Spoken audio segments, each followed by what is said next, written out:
I'm Miss C Brown. I'm all about insights and tips into the music industry, and in this video we are looking at free playlisting options. Save yourself some money, do it yourself. So check out these options. If these work for you, please let me know in the comments.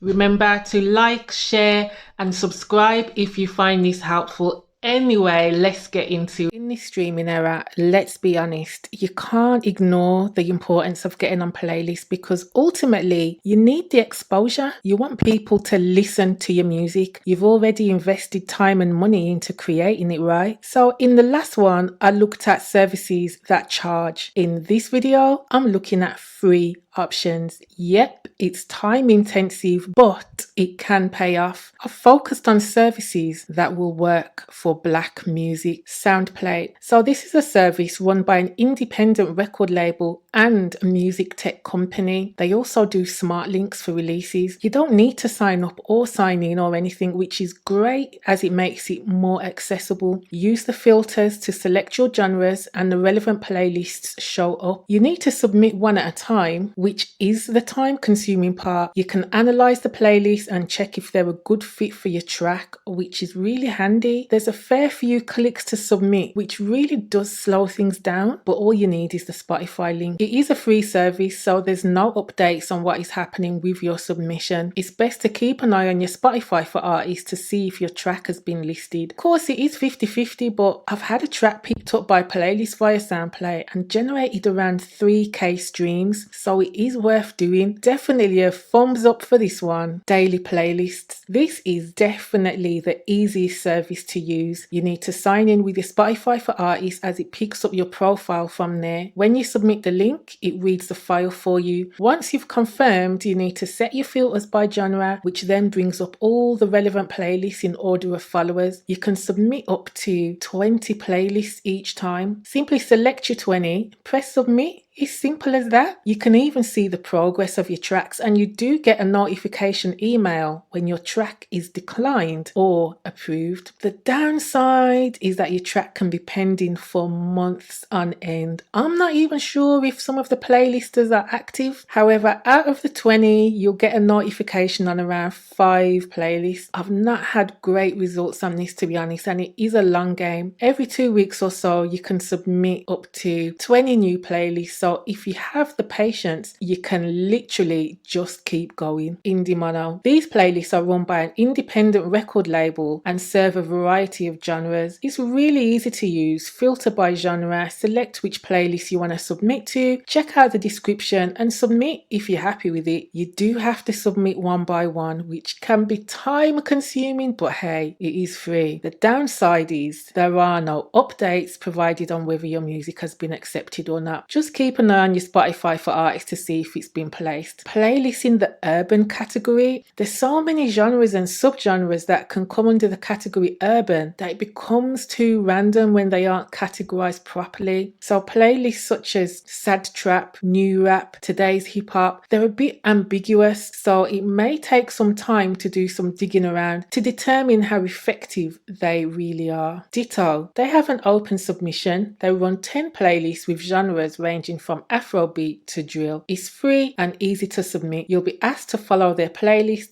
which is fair enough, and socials to unlock the submission form. The rap and drill playlist has over 14k likes and currently has 92 songs. From my observation, mainly from well-known artists. I've not had a track picked up by Ditto yet, and I've submitted a fair few, but it's always worth a shot because you just never know. The downside is, like some of the others, you don't get notified as to whether or not your track's been picked up. You just have to keep an eye on your Spotify for artists. Good luck finding independent curators. This is worth doing if they reply. Some of them may want money though. It's kind of up to you to figure out if their playlist is worth a charge. If it's full of substandard music that people have paid to be in, nah.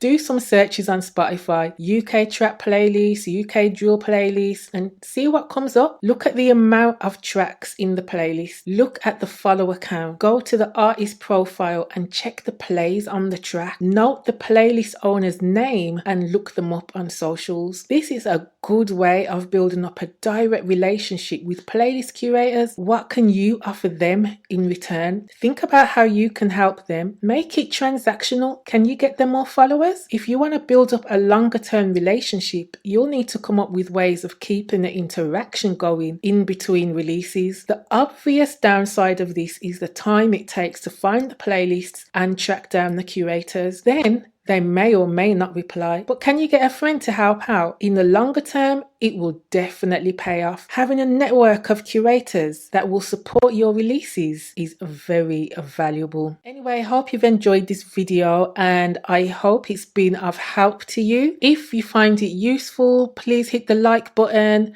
subscribe and share it with someone else who might find this info useful. I'll definitely catch you in the next video.